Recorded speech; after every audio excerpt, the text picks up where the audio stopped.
अस्सलाम वालेकुम। उम्मीद है कि आप सब खैरियत से होंगे। आज हम एक्सरसाइज 22.4 या क्वेश्चन नंबर 7 का जो हमने ग्राफ पेपर पे प्लॉट नहीं किया था, तो आज हम ग्राफ पेपर पे प्लॉट करके आप लोगों को सिखाएंगे। हमने रफ जो है वो प्लॉट किया था लास्ट वाले लेक्चर में, तो हम इसको ग्राफ पेपर पे प्लॉट करते हैं। सारी वर्किंग हमारी ऑलरेडी हुई हुई है। ये क्वेश्चन था हमारे पास, located and estimate median quartile and mode graphically in the data. ठीक है, ये सारी वर्किंग हमने की थी। क्लास लिमिट हमें गिवन थी, वो हमने लिख ली थी। इससे हमने क्लास बाउंड्रीज निकाली थी, और फ्रीक्वेंसी हमें गिवन थी, वो हमने लिख ली थी, और हमने इसकी कम्यूटेटिव फ्रीक्वेंसी निकाली थी। क्योंकि ग्राफ बनाने के लिए हमें मीडियन और क्वार्टाइल के लिए ओगिव बनता है, ये मैंने बताया था। उसके लिए हमें क्या चाहिए होता है क्लास बाउंड्रीज और कम्यूटेटिव फ्रीक्वेंसी चाहिए होती है। और मॉड के लिए हिस्टोग्राम बनता है, उसके लिए हमें क्लास बाउंड्रीज और फ्रीक्वेंसी चाहिए होती है। तो ये हमारा पूरा वही डेटा है जो हमें ग्राफ बनाने में क्या होगा, जो हमारे ग्राफ बनाने में क्या होगा, इस्तेमाल होगा। ठीक है, तो अब हम स्टार्ट करते हैं, ग्राफ बनाते हैं और ग्राफ से हम वैल्यूज निकालते हैं। ये हम आ गए ग्राफ पेपर पे। हमने क्या किया, एक एक्स एक्सिस ड्रॉ कर लिया, एक वाई एक्सिस ड्रॉ कर लिया है। और एक्स एक्सिस पे क्योंकि हमें ओगिव बनाना है, सबसे पहले ओगिव बनाते हैं, तो उसके लिए हमें क्लास बाउंड्रीज लेनी है एक्स एक्सिस पे, और वाई एक्सिस पे कम्यूलेटिव फ्रीक्वेंसी। ठीक है, तो क्लास बाउंड्रीज हमारी 24.5 से स्टार्ट हो रही हैं और 59.5 तक जा रही हैं। क्लास बाउंड्रीज में आप देख सकते हैं ये है, ये सारा हमें अगर नेक्स्ट एक्सिस पे प्लॉट करना है। इसमें 5-5 का डिफरेंस है, तो हम ऐसे ही लेके चलेंगे। इनमें क्या ऑलरेडी इक्वल डिस्टेंस है, तो हम इसी को डायरेक्टली प्लॉट कर लेते हैं। और एक small box 1 small square equal to 1 unit ले लेते हैं। स्टार्ट करते हैं। ठीक है, ये इधर से थोड़ा सा छोड़ देंगे और स्टार्ट करते हैं। सबसे पहले हमारे पास क्या है, 24.5 है। उसके बाद हमारे पास दूसरी क्लास बाउंड्री क्या है, 29.5। देखिए इन दोनों में 5 का डिफरेंस है, तो हमने बीच में 5 बॉक्सेस से छोड़ दिए।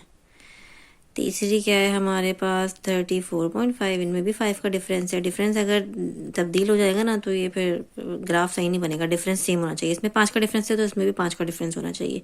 जितने बॉक्स आप इन दोनों के दरमियान छोड़े, उतने ही बॉक्स आपको इन दोनों के दरमियान भी छोड़ने। ठीक है, उसके बाद है हमारे पास 39.5। उसके बाद नेक्स्ट हमारे पास है 44.5। उसके बाद हमारे पास है 49.5। उसके बाद हमारे पास है 54.5। उसके बाद हमारे पास है 59.5।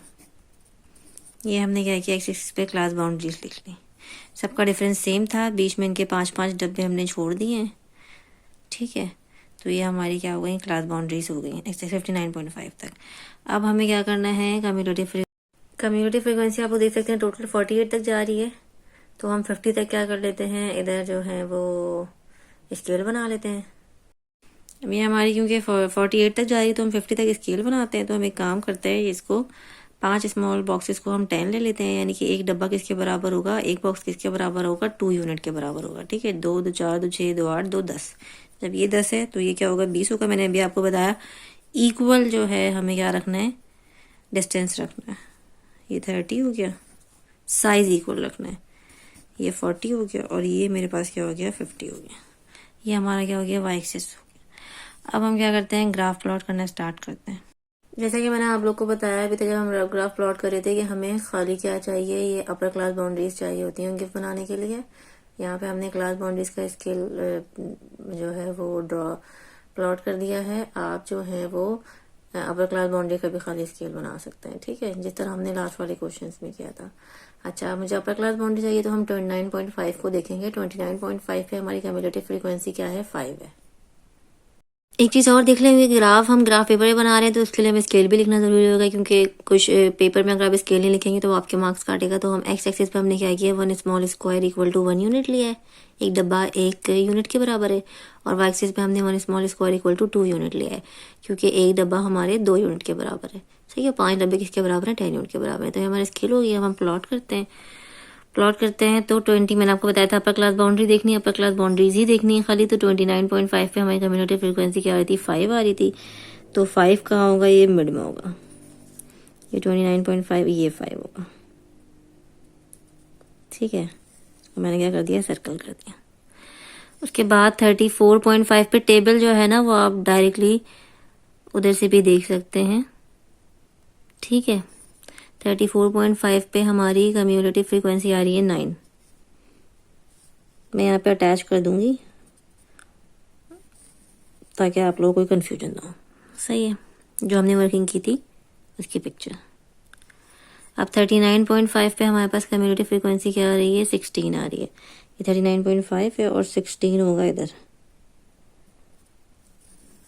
39.5 तो सीधा देखना है, 16 कैसे हुआ, 12, 14, 16, ये 16 हो गया। मैंने बताया था ना एक डब्बा यानी एक स्मॉल बॉक्स किसके बराबर है, 2 यूनिट के बराबर है, तो 3 लेंगे तो 12, 14 और 16, तो ये 16 लगा दिया। अच्छा 44.5 पे हमारे पास क्या आ रही है भाई, 27, तो ये 44.5 है। उधर से हमें देखना है 27, ये 44.5 से हम ऊपर चले, 26,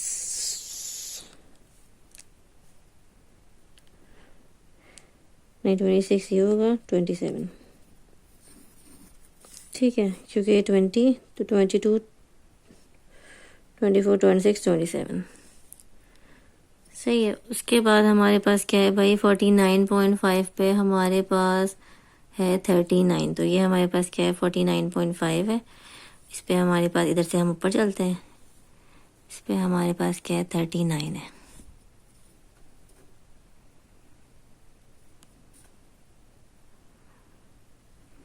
थर्टी नाइन देखते हैं, 40 से पहले होगा, इधर ऊपर जाना है,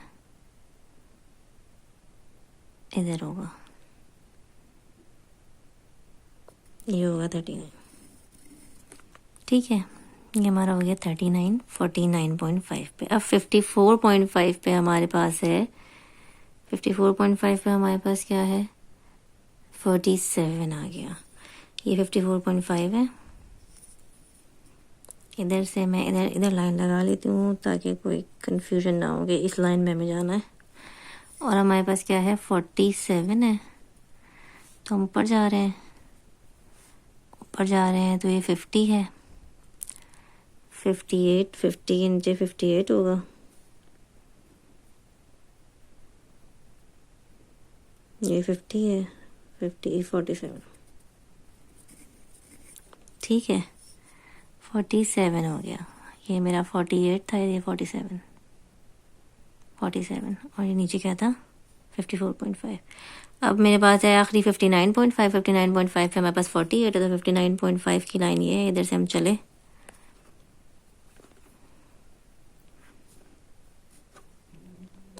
सही है, इधर से हम ऊपर जाएंगे और ये इसी के साथ है 48, ये मेरा क्या हो गया, 48 हो गया। देखिए मैंने सारे क्या किए, प्लॉट कर लिए हैं, होपफुली आप लोगों को नज़र आ रहे होंगे ठीक है। अब हम क्या करते हैं, इन लाइंस को ज्वाइन कर लेते हैं।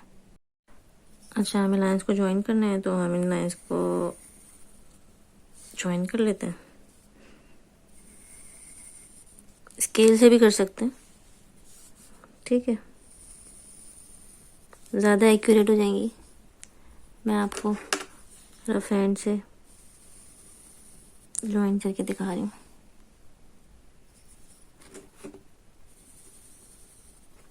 ठीक है।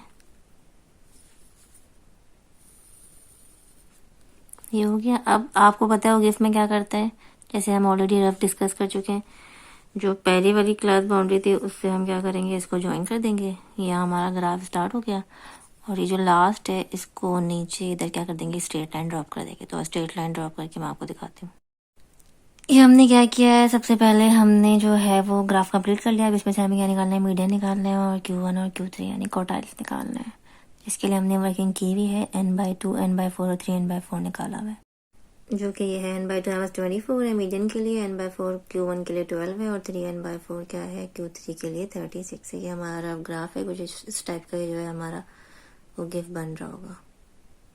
सबसे पहले हमें मीडियन निकालना है। मीडियन हमारे पास n/2 से क्या आया, 24 आया है, तो हमें कम्यूटेटिव फ्रीक्वेंसी में 24 देखना है। 24 किधर है, उधर से हम क्या करेंगे, एक लाइन स्ट्रेट लेकर जाएंगे, तो n/24 देखना है, n/2 24, ये 22 24, ये हमारे पास क्या है, 24 है सही है। अब इधर से हमें कहाँ जाना है, सीधा सीधा इधर तक जाना है। ये मैं ऐसे रफ रफ लेके जा रही हूँ, आप लोग डायरेक्ट स्केल से भी क्या कर सकते हैं, ड्रॉ कर सकते हैं। जहाँ ये आपको पता है, जहाँ ये इस पॉइंट पे टच हुआ ठीक है, इस पॉइंट पे टच होगा, इधर टच होगा ये, इधर से हम इसे क्या करेंगे, नीचे ड्रॉप कर देंगे। नीचे ड्रॉप करने के लिए हमें स्केल यूज़ करना पड़ेगा, तो मैं नीचे ड्रॉप करती हूँ, इधर एक्स एक्सिस पे टकराएगा, फिर आप लोग को दिखाते हैं। अच्छा देखें, ठीक है, ये हमने क्या किया, प्लॉट कर दिया, इधर इस लाइन को क्या कर दिया, नीचे ड्रॉप कर दिया, इसको नीचे ड्रॉप किया, तो अब यहाँ रीड करेंगे ये हमारा आया क्या है, ये हर डब्बा जो है 1 यूनिट के बराबर है, तो अगर 39 है तो 40.5 होगा, 41.5, 42.5, तो ये 42.5, ठीक है। उसके बाद ये 43.5 होगा, ये मेरे पास क्या होगा, 43.5 होगा, ये 42.5 होगा, तो 43.5 और 42.5 के बीच में ये हाफ हो गया, यानी ये मेरे पास क्या हो गया, 43 हो गया, तो ये 43.2, 43.3 आ रहा है। समझे कि नहीं समझे आप लोग? होपफुली समझ गए होंगे, ठीक है, कि कैसे ये क्या हो गया मेरे पास, अगर मैं यहाँ से काउंट करना शुरू करूँ तो ये हमारा क्या हो गया, 42.5 और ये इसका हाफ क्या हो जाएगा, 43 हो जाएगा, और फिर ये इसके कहीं मिड में है या मतलब इन दोनों के दरमियान में है, तो 43.2 भी ले सकते हैं और 43.3 भी ले सकते हैं, क्योंकि इसके बाद 43.5 मेरे पास क्या है, समझ आ गई ना बात। यहाँ तक क्या हुआ, 42.5, 43, 43.2 और 43.3 हमारा क्या आ गया, मीडियन आ गया। सही है, with the help of graph. हमने फार्मूले से भी निकाला था, तो हमारा 43.2 ही आ रहा था। मैंने आपको कहा था जब हम लास्ट में प्लॉट कर रहे थे, उसमें हमारे पॉइंट्स की थोड़ी सी पॉइंट्स का थोड़ा सा डिफरेंस था, तो मैंने कहा था जब हम ग्राफ पे एक्चुअल प्लॉट करेंगे तो पॉइंट्स का डिफरेंस भी नहीं आएगा। तो देख लें, हमारा पॉइंट का भी डिफरेंस नहीं आया, 43.2 या 43.3 समथिंग ही आ रहा है, तो हमारा मीडियन क्या हो गया, 43.3। अब हम आ जाते हैं Q1 पे। Q1 के लिए हमने n/4 निकाला है, जो कि क्या है, 12 है। तो अब हम 12 देखते हैं, 12 ये रहा, इधर से हम क्या करेंगे, ये सही है, क्योंकि दो मैंने आपको बताया था कि एक स्मॉल बॉक्स 2 उसके बराबर है ना, ठीक है, वो 24 था, तो 22, 24, 24, 28, 30, तो मतलब ये 24 इधर लिया था। अब 12 है तो ये 10 के एक बॉक्स बात ही नहीं है, यहाँ से हमने लाइन स्टार्ट की, जैसे ही हमारे ग्राफ को टच करेगी इस पॉइंट पे, इधर से हम इसको क्या कर देंगे, नीचे ड्रॉप कर देंगे, नीचे ड्रॉप करते हैं, हम आपको दिखाते हैं।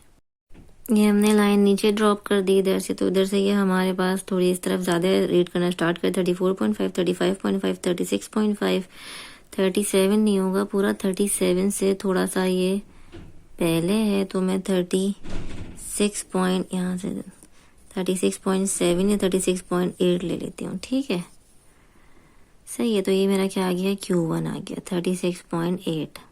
जो हमने फार्मूले से वैल्यू कैलकुलेट की थी वो भी 36.7 ही आ रही है, ठीक है। इसका मतलब हमने क्या किया है, सही हमने क्या किया, ग्राफ में प्लॉट किया। ये हम वैल्यू सिर्फ आपको पता है फार्मूले से इसलिए कैलकुलेट करते हैं ताकि हम रीचेक कर सकें, वरना फार्मूला लगाने की यहाँ पे कोई ज़रूरत नहीं है। अब हमें Q3 निकालना है, Q3 के लिए हमें ये 36 ढूंढना है, वाई एक्सिस पे 36 है, 32, 34, 36 ये वाई एक्सिस पे 36,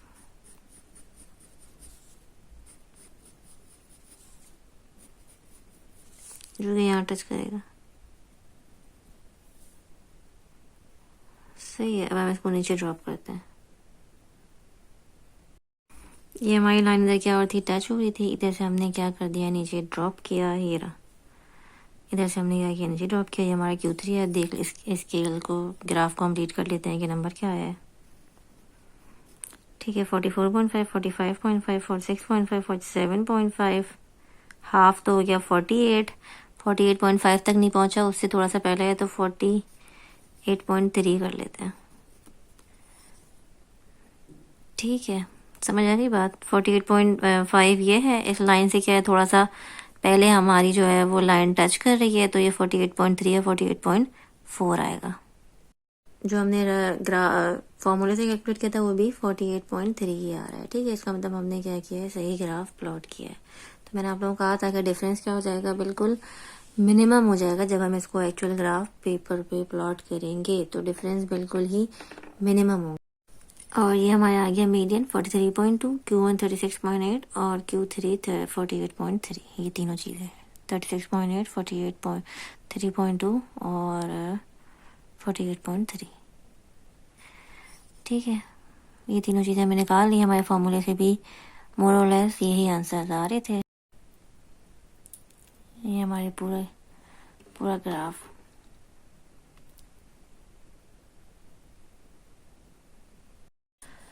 अब हम आएंगे, हमें मॉड निकालना है, उसके लिए हमें हिस्टोग्राम बनाना है। तो हिस्टोग्राम के लिए हमने स्केल एक्स एक्सिस और वाई एक्सिस पे स्केल बना लिया है। ठीक है, ये हमारे पास वही क्लास बाउंड्री थी, तो मैंने वही सेम एक small box equal to 1 unit वही काम किया जो हमने लास्ट वाले, सेम वही स्केल बनाया जो लास्ट वाले वो गिफ्ट के लिए बनाया था 24.5। और आपको पता है हिस्टोग्राम में थोड़ी सी जगह छोड़ देते हैं, बिल्कुल ओरिजिन से प्लॉट नहीं होता, तो थोड़ी सी जगह छोड़ दी। 24.5 29.5 क्योंकि सब में 5 का डिफरेंस है। सही है, तो एक स्मॉल बॉक्स किसके बराबर हो गया, 1 यूनिट के बराबर। 59.5 तक हमें जाना था। वाई एक्सिस पे हमें क्या प्लॉट करना था, फ्रीक्वेंसी प्लॉट करनी थी। हाईएस्ट फ्रीक्वेंसी यहाँ पे 12 थी, तो मैंने 2 स्मॉल बॉक्स जो है 1 यूनिट के बराबर ले लिए। तो ये पास हो गया 1 2 3 4 5 और 12 तक हम चले गए। ठीक है, फिर हमने स्केल भी लिखना होता है। स्केल लिखना ज़रूरी है। अगर स्केल एक तो आपने नहीं लिखा तो मार्क्स कटेंगे, गलत लिखा तो भी मार्क्स कटेंगे। एक्स एक्सिस पे 1 small box equal to 1 unit है, और वाई एक्सिस पे 2 small box equal to 1 unit है। देखिए 10 है, उसके बाद 2 बॉक्सेस है, फिर 11 है, तो 2 small box equal to 1 unit है। ये हो गया। अब हम स्टार्ट करते हैं 24 स्टार्ट करते हैं। सबसे पहले ये वाली क्लास बाउंड्रीज प्लॉट करते हैं। हिस्टोग्राम के लिए दोनों अपर और लोअर दोनों चाहिए होती हैं। इस पर फ्रीक्वेंसी देखनी है। ठीक है, फ्रीक्वेंसी हमारे पास क्या है, 5 है। ये हमने प्लॉट कर लिया है। शुरू के जो स्टार्ट के 24.5 से 29.5 तक फ्रीक्वेंसी आ रही है हमारे पास 5, तो मैं यहाँ 5 लिख देती हूँ। ठीक है, ये हमने क्या कर लिया, एक बॉक्स बना लिया। यहाँ से गए 5 पे रुके, लाइन ड्रॉ की, 29.5 पे वापस ड्रॉप कर दी। अब 29.5 से 34.5 तक हमारे पास फ्रीक्वेंसी क्या है, 4 है, तो अब इसको प्लॉट कर लेते हैं। ये हमने दूसरा प्लॉट कर लिया। अब 34.5 से 39.5 तक हमारे पास फ्रीक्वेंसी है 7, तो अब इसको हम 7 तक देखें। 4 था तो हमने 4 तक प्लॉट कर लिया। अब यहाँ से यहाँ तक हमें कहाँ जाना है, 7 तक जाना है, तो हम 7 तक इसको प्लॉट करते हैं। ये अगला बॉक्स हमने क्या बना लिया, 7 की हाइट तक बना लिया। 34.5 39.5 ऊपर कहाँ तक जाना है, 7 तक जाना है। 39.5 से 44.5 तक हमें कहाँ जाना है, 11 तक जाना है। ऊपर है 11। ठीक है, ये ऊपर, ये हम कहाँ चले गए, 11 तक चले गए। अब हमें 44.5 से 49.5 जो है वो 12 तक जाना है। ठीक है, ये देखिए हमने ये 12 वाला प्लॉट कर लिया। ये मैक्सिमम था, 44.5 से 49.5 12 तक जाना था। अब 49.5 से 54.5 तक है और हमें जाना है 8 तक। ये हमने जो है वो 8 तक प्लॉट कर लिया। 49.5 से 54.5 तक, 54.5 से 59.5 तक हमें जाना है, और हमारी हाइट है 1 तक। ये हमारा क्या हो गया, पूरा हिस्टोग्राम कंप्लीट हो गया। अब हमें इसमें से मॉड निकालना है। कैसे निकालना है आपको पता है, मैंने जिस रफ में आप लोगों को बताया था। जो मैक्सिमम हाइट वाला होगा वो रेक्टेंगल लेंगे, तो मैक्सिमम हाइट हमारे पास क्या है, 12 है। उसमें क्या करना है, इस वाले कॉर्नर को, जो बराबर वाला रेक्टेंगल होगा लेफ्ट साइड पे, उसके कॉर्नर से ज्वाइन करना है, स्ट्रेट लाइन बनाएंगे। और इसके दूसरे वाले कॉर्नर को, जो उसके राइट साइड पे रेक्टेंगल होगा, उसके कॉर्नर से क्या करना है, ज्वाइन करना है। तो इसको इससे ज्वाइन करना है, और इसको इससे ज्वाइन करना है। दोनों को ज्वाइन करते हैं और आपको दिखाते हैं। ये क्या किया हमने, इन दोनों को ज्वाइन कर दिया। इसको इससे ज्वाइन कर दिया, इसको इससे ज्वाइन कर दिया। ये दोनों लाइनें दूसरे को क्रॉस करनी चाहिए, तो क्रॉस कर रही है। जो इनका पॉइंट ऑफ इंटरसेक्शन है ना, ये जो इनका पॉइंट ऑफ इंटरसेक्शन है इन दोनों लाइनों का, उससे हमें क्या करना है, एक लाइन नीचे ड्रॉप करनी है। और वो लाइन एक्स एक्सिस पे जहाँ भी टच करेगी वो हमारा क्या होगा, मॉड होगा। तो ये इसका पॉइंट ऑफ इंटरसेक्शन है। यहाँ से हम लाइन नीचे क्या करते हैं, ड्रॉप करते हैं, और फिर स्केल को रीड करते हैं। ये हमने क्या किया, यहाँ से लाइन जो है इसके पॉइंट ऑफ इंटरसेक्शन से हमने लाइन नीचे क्या कर दी, ड्रॉप कर दिया। एक्स एक्सिस पे टच कर रही है हमारे पास, वही 1 यूनिट है, तो एक बिल्कुल लाइन पे टच हो रहा है। तो 44.5 है, तो 45.5 हो जाएगा। ये मेरे पास क्या है, 45.5 है, क्योंकि 46 47 48 और ये 49 एक स्मॉल बॉक्स 1 यूनिट के बराबर है। ये पूरा एक बॉक्स कवर करिए, तो 44.5 है। ये क्या हो जाएगा, 45.5। तो मॉड हमारा क्या आ गया, 45.5 आ गया। इधर हमें जो फार्मूले से निकाला था, ताकि हम चेक कर सकें कि हमने ग्राफ में सही बनाया है कि नहीं, सही प्लॉट किया है कि नहीं, तो ये भी हमारा 45.5 ही आया। जो हमने ग्राफ से निकाला तो वो भी हमारा क्या आया, 45.5 ही आया। तो मॉड क्या हो गया, 45.5 हो गया। एक्स एक्सिस पे फ्रीक्वेंसी प्लॉट करनी है, वाई एक्सिस पे क्लास बाउंड्रीज प्लॉट करनी है। ठीक है, ये हमारा क्या बन गया, हिस्टोग्राम बन गया। मैक्सिमम हाइट वाला हमने रेक्टेंगल लेना है, उसमें से ऐसे लाइनें क्रॉस करनी है। ऐसे कहीं भी क्रॉस नहीं कर दी, उसे कॉर्नर से जो है मिलानी है, तो वो खुद ब खुद क्रॉस हो जाएंगे। फिर जो पॉइंट ऑफ इंटरसेक्शन है उधर से एक लाइन ड्रॉप करनी है, जो एक्स एक्सिस पे जहाँ टच करेगी वो हमारा क्या होगा, मॉड होगा। ये इसका फुल व्यू देख लें।